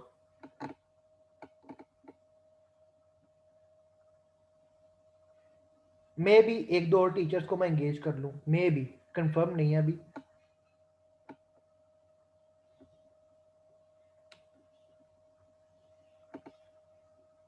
कोई और क्वेश्चन है किसी का?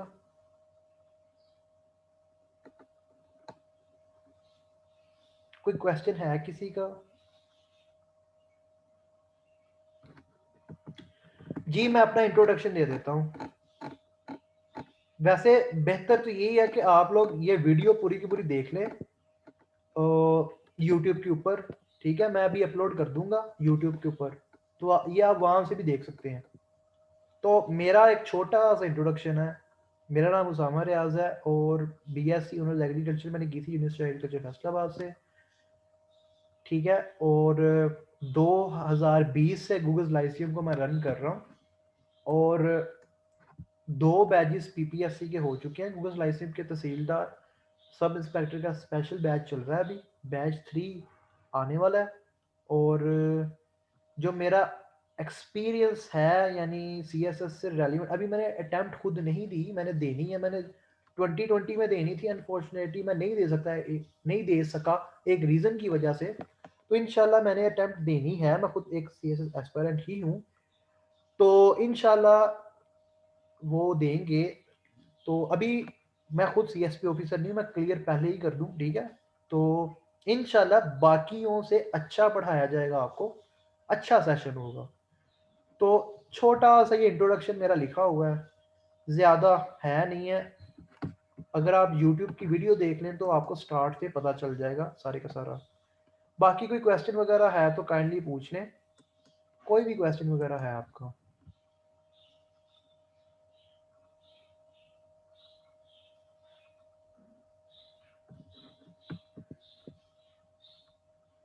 तो जो मेरे स्टूडेंट्स हैं उनका फीडबैक हर लेक्चर का फेसबुक पेज के ऊपर है। मेरे स्टूडेंट्स का फेसबुक पेज के ऊपर हर फीडबैक है और वो कोई पेड फीडबैक नहीं है।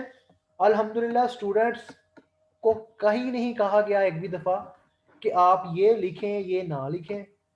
तो स्टूडेंट्स अपनी मर्जी से फीडबैक देते हैं, ठीक है? तो जो भी वहाँ पे लिखा हुआ है वो स्टूडेंट्स ने अपनी मर्जी से लिखा हुआ है। कोई किसी को फोर्सफुली नहीं कभी भी कहा गया कि फीडबैक ये देना है ये नहीं देना, वगैरह वगैरह वगैरह। तो स्टूडेंट्स का ही वो फीडबैक है, कोई भी एक बंदा आउटसाइडर नहीं है उस फीडबैक में, ठीक है? तो वो फीडबैक अल्हम्दुलिल्लाह 100% वो स्टूडेंट्स का है। तो ये तो मैं, वो कहते हैं ना कि बंदा एक चीज़ होती है जिसमें बंदा कहता है कि मैं कसम भी खा सकता हूँ। तो ये फीडबैक भी एक ऐसी चीज़ है कि मैं ये भी कह सकता हूँ कि भाई इसमें एक भी आउटसाइडर नहीं है, ये मेरे स्टूडेंट्स का ही फीडबैक है। तो ये मेरे स्टूडेंट्स को भी पता है कि किस तरह मतलब वो इंडिपेंडेंटली उन्होंने मतलब फीडबैक दिया है। तो कोई उनके ऊपर दबाव या प्रेशर नहीं था किसी भी चीज़ का। तो कोई क्वेश्चन नहीं है तो फिर मैं इसको एंड करता हूँ। ये कॉन्टैक्ट नंबर लिखा हुआ है, ठीक है? ये कॉन्टैक्ट नंबर लिखा हुआ है, आप लोग कॉन्टैक्ट कर लें जो रजिस्ट्रेशन करवाना चाहते हैं, जो आगे फर्दर कोई भी इंफॉर्मेशन लेना चाहते हैं या यूट्यूब चैनल का लिंक लेके तो पूरे के पूरे सेशन को दोबारा देखना चाहते हैं, जो उनके स्टार्टिंग वाले पॉइंट्स मिस हुए हैं, तो वो वीडियो आप देख लीजिएगा, उसके अंदर आपको कंप्लीटली पता चल जाएगा चीज़ों का। तो काइंडली नंबर नोट कर लें। तो अभी मैं आधे घंटे तक इसको अपलोड कर दूंगा यूट्यूब के ऊपर, तो वहां से आप देख सकेंगे। और इंशाल्लाह जो यूट्यूब का चैनल गूगल लाइसियम का होगा तो उसके अंदर करंट अफेयर्स से रेलिवेंट यानी न्यूज़पेपर पढ़ना बड़ा मुश्किल होता है, तो न्यूज़पेपर के इंपॉर्टेंट पॉइंट्स भी उसके ऊपर अपलोड किए जाया करेंगे ताकि आप लोग न्यूज़पेपर से बच जाए। और यूट्यूब चैनल का भी मैं करता हूँ शेयर, ग्रुप में मैं करूँगा यूट्यूब का भी, यूट्यूब का मैं शेयर कर दूंगा ग्रुप में। तो कोई क्वेश्चन नहीं है अगर किसी का, तो ठीक है फिर मैं एंड करता हूँ आज के इस वेबिनार को। और आप सबको फिर अल्लाह हाफिज़, फिर मिलेंगे, ठीक है? तो ये कॉन्टैक्ट नंबर नोट कर लें और अभी मैं यूट्यूब के ऊपर से अपलोड करके तो उसका भी मैं फेसबुक पेज के ऊपर भी शेयर कर दूंगा और हर जगह पे शेयर कर दूंगा मैं, ठीक है? ओके फिर अल्लाह हाफिज़।